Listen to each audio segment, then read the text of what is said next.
Alrighty, great. Okay, so when we talk about trying to engage with our legislators, one of our principles that we have inherited from Faith in Action, our national network, it comes to mind as particularly relevant to this idea, and that is the concept of self-interest. So those of you who've been around for a while and learned about our community organizing model may have heard that before, but maybe new to some of you. And sometimes when people hear the term self-interest, they have a particular little bells or flags go off. What do you think of when you hear self-interest? Anybody can popcorn. Sounds like you don't care about anybody else. You're just selfish. Selfish. Okay, yeah. Thanks, CJ. That, unfortunately, that is what a lot of people think of, right? And particularly people of faith. We're always trying to avoid all these kind of negative things. We're trying to be generous and kind-hearted and caring about other people. And so we hear self-interest and we think, oh no, that's not something I want. But when we apply the term to organizing, what we're talking about actually is people being in touch with how issues affect them personally, either themselves or their families, their friends, their coworkers, anybody that they care about. A lot of times the question that we ask is, whom do you love? It's like, what are the things that propel you to take action in the world and to change the world? And everybody, of course, views everything from their own perspective. That's all we can do, right? We're finite human beings. So when we look at what our self-interest is, it's that idea of, how is the world not working the way that we think it ought to be working? And how is that affecting the people that I love? So we really don't mean self-centeredness. We just mean to kind of own up to the fact that everybody comes from their own perspective, and we can only understand things the way that they really affect us. So how do you, what would you think then? How would that be useful in organizing? Anybody want to say something about that? Take a stab at that. Why would it be good for us to understand our own self-interest? Well, just now I'm trying to think in terms of housing. First I did think of myself. If I was alone and not with my partner, I wouldn't have enough money to afford the kind of place I'm living in. So what are the options, and are there enough options that would make it possible for me to stay in the same area? But then I thought, my granddaughter and her boyfriend just moved back to Addison County, and they're having to live in a camper trailer for a while at her mom's because they couldn't find anything they could afford, and they're both working, but they're young and they don't have money saved up. And so, housing is not always for somebody that's as dreadfully poor as we might think.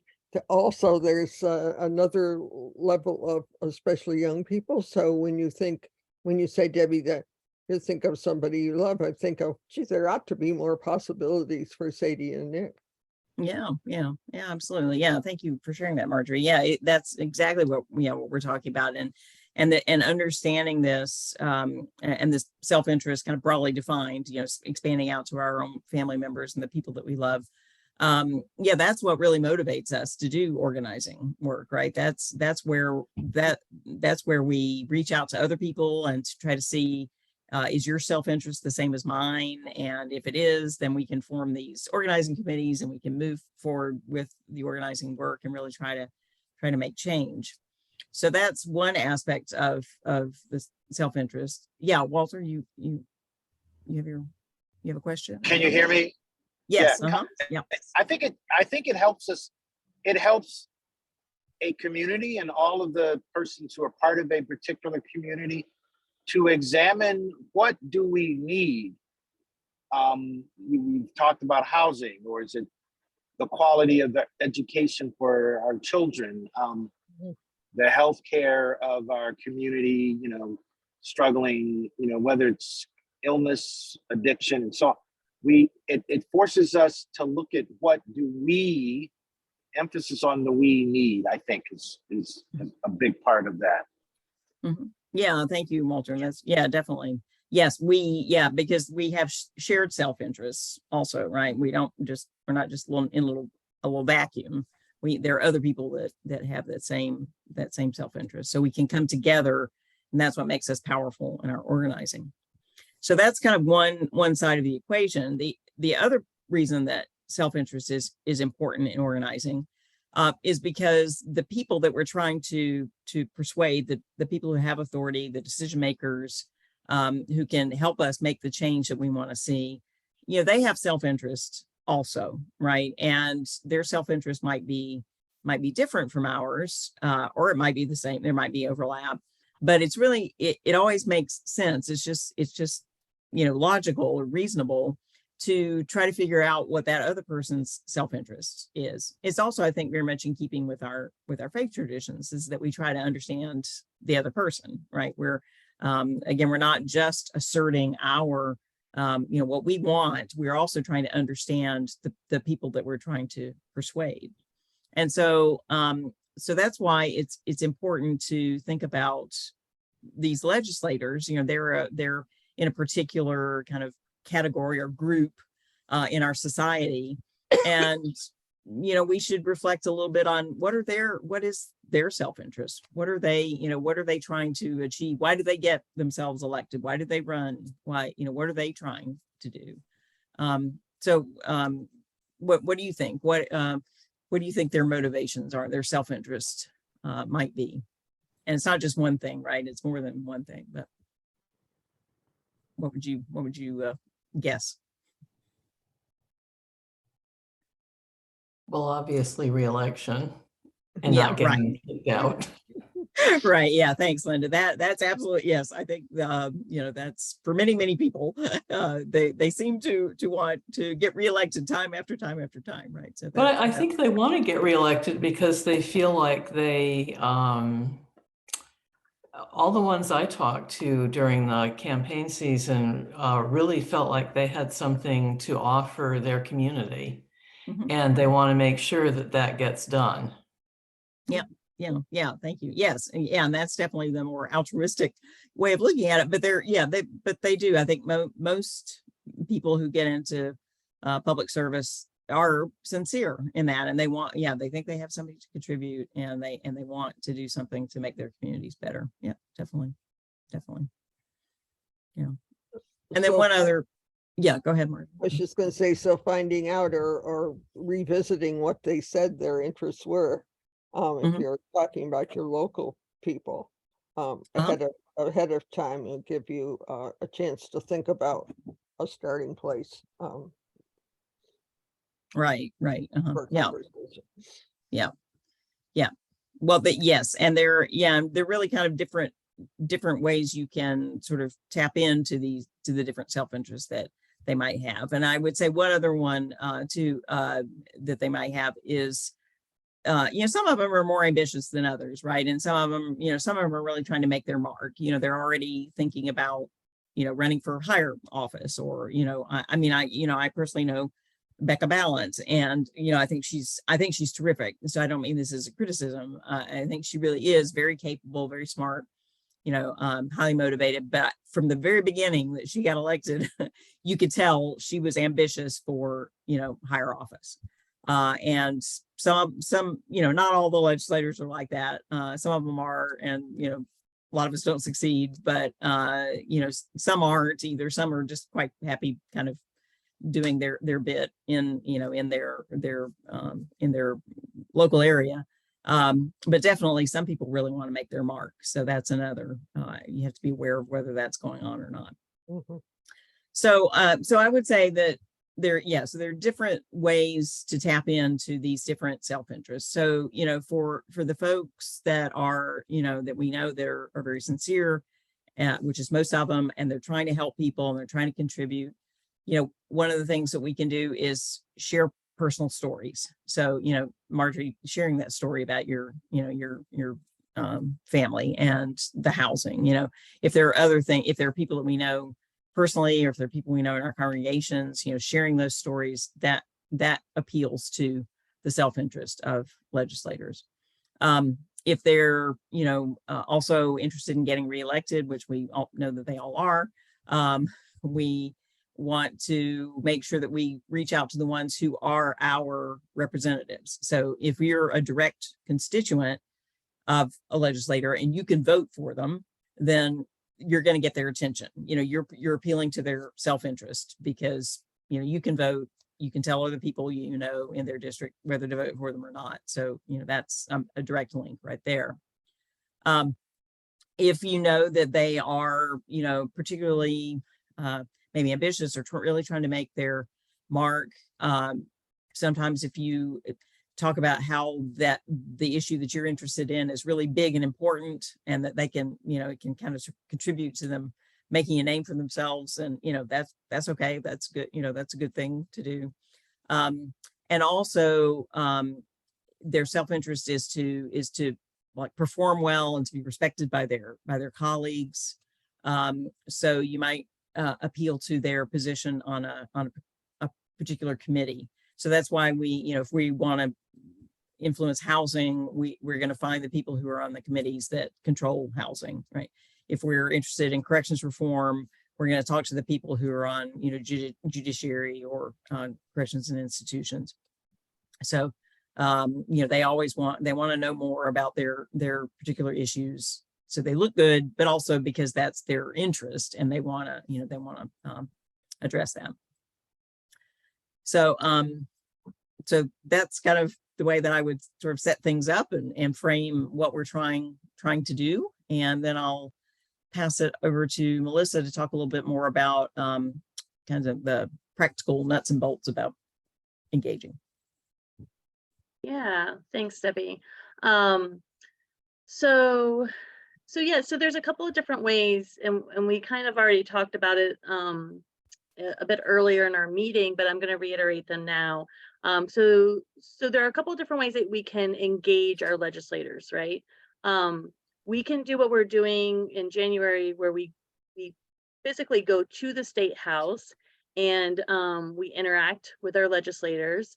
Or we can also do that right from our own districts. And I think that doing a bit of both is probably our best approach. Remember that the reason why we're doing this is because we want to build relationships with legislators and get to know their interests, which Debbie just talked about, and also hear from them their ideas, because a lot of them that have run for office, they have their own ideas onto how to resolve the issues in their own community.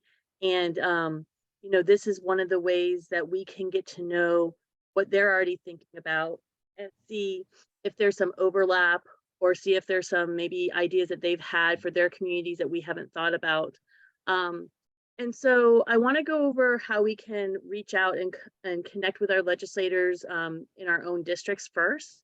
And then I want to talk a little bit more specifically about the January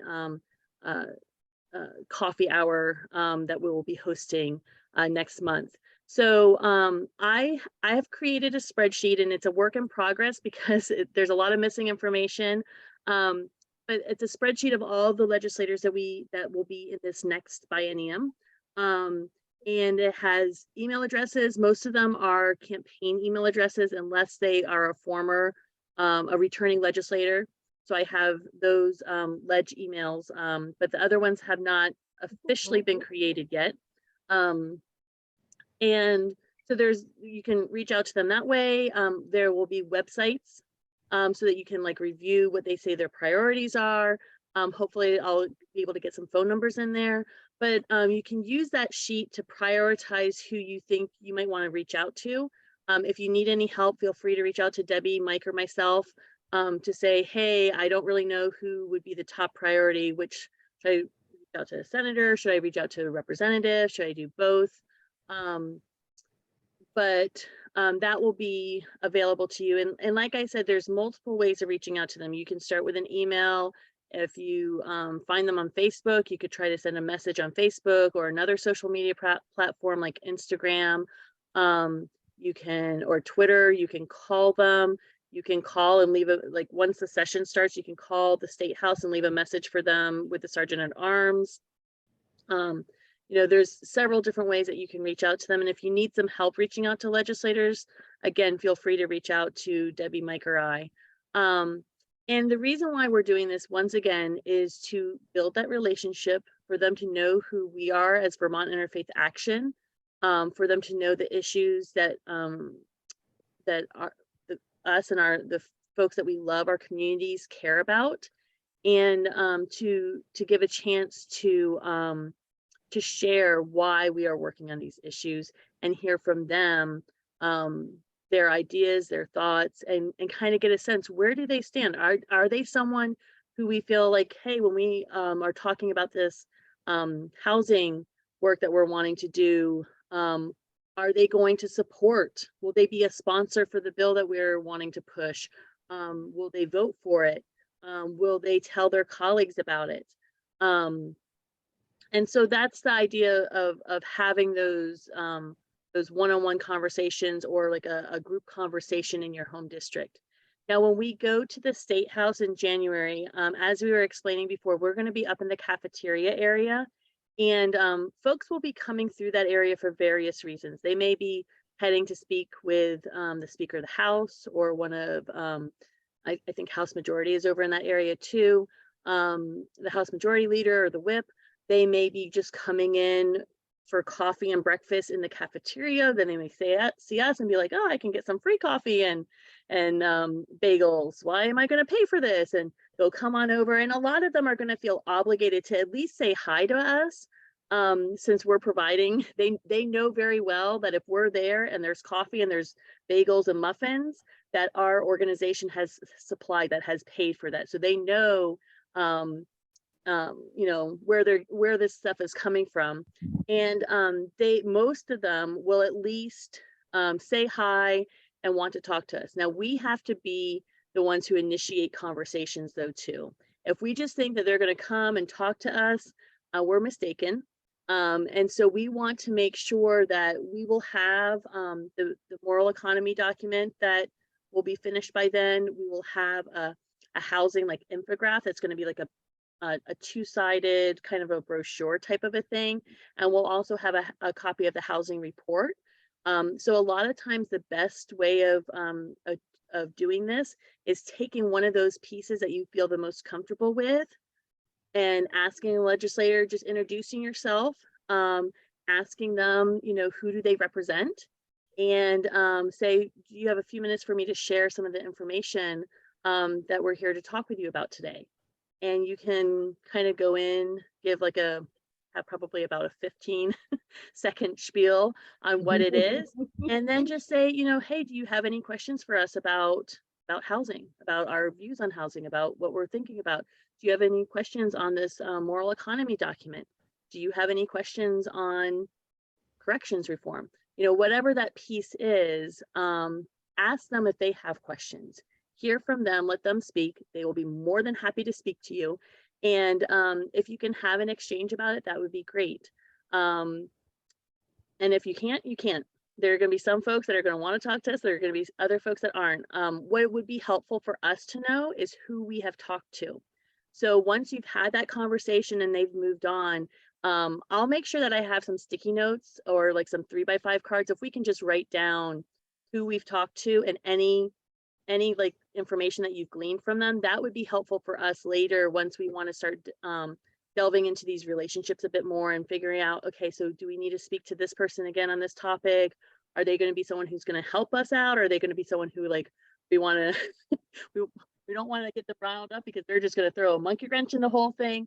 You know, we have to kind of as an organization assess this, and the only way that we're going to be able to do that is us talking to folks. So yeah, I mean, that's kind of the 30-second, more than 30 seconds, the 5-minute spiel on interacting with legislators. Do any of you have questions, or do you have any, you useful tips that you've gleaned over the years of interacting with legislators that you might want to add?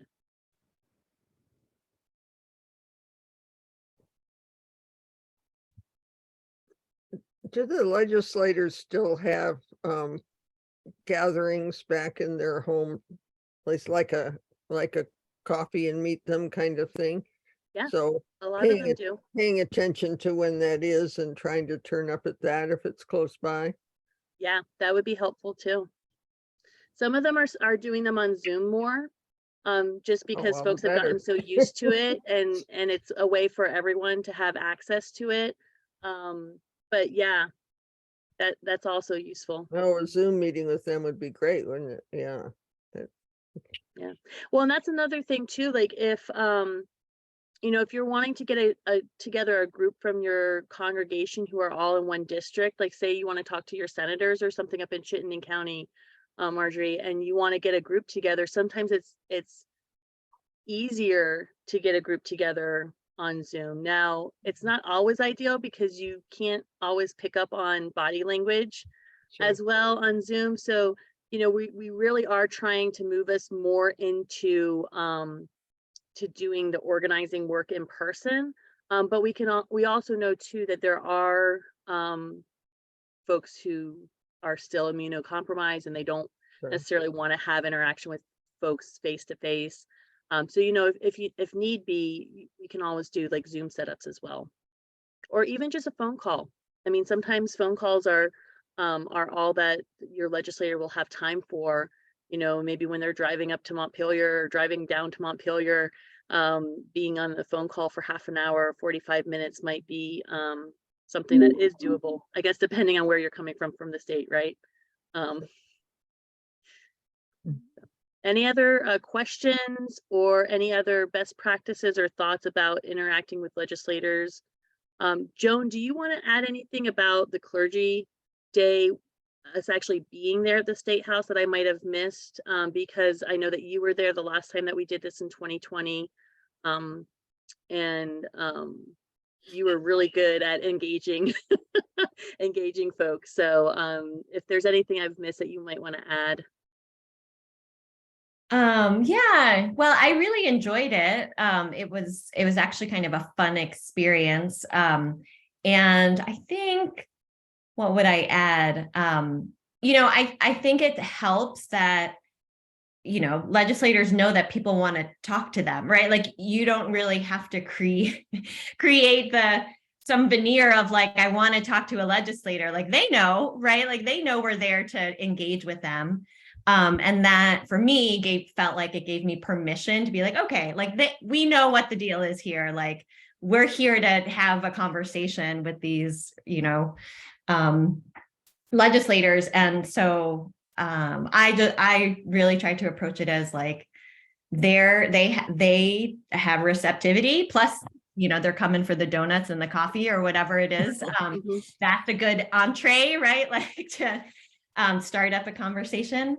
And it also, I mean, it's very helpful. I'm glad we'll have materials, right? Like it's just a good thing to lean on. It's like something to reference and to use as a way into the conversation. I did find there are a couple people who felt who weren't rushed, and like it felt like you could have a little more time. But yeah, for the most part, it's spending a little time, I think, for me, like thinking about what are just the couple of things I might want to say, and having those sort of prepared, even just from the early conversations. And then later on, like I might be able to mix it up a little bit more, but to have a little bit something just in mind that I want to say, or an opening question or something. Even like, have you heard of Vermont Interfaith Action? Yeah. What do you know about Vermont Interfaith Action? Well, let me tell you a little bit, and what we're working on even is a great question to open up with. Yeah. So having kind of like a mini credential ready to go of like who we are would be really good. And we will be providing talking points once the document's finished. We can have like a little mini credential and say, here are the talking points from the moral economy. Here are the talking points on housing. Here are talking points on corrections reform. And so we'll have that ready and we'll send it out to folks ahead of time. We are asking for folks to come by 7:45-ish so that you can have that time to kind of gather yourself, get into the building, that sort of thing. There's a coat room so you can go in, take off your winter boots, slip into like more comfortable inside shoes, take your coat off, get up to the cafeteria and kind of settle in. We'll also have name tags for everybody. So we're going to want to have a head count so that we know who's there. And like I said, we'll make sure that we have like some 3x5 cards so that after you talk to someone, you can jot down their name, where they live or the district that they represent, and any other pertinent information that you glean. So yeah, Linda. Do we need identification to go in there, or?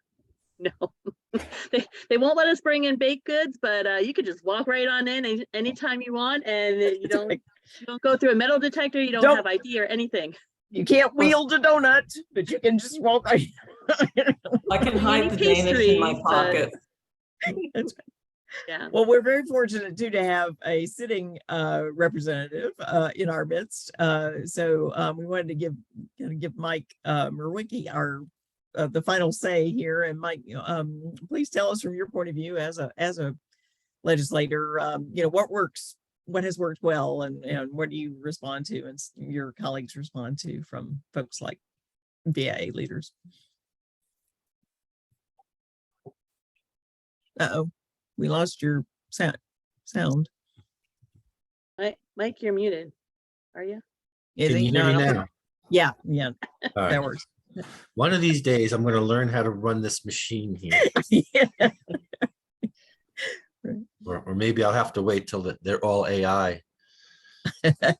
So a lot of good points made. And I think planning is always a good thing to make something successful. And by that, I mean, if you don't know your legislator, call them, email them, tell them you're coming up. So they might not recognize you, but they'll be looking for you.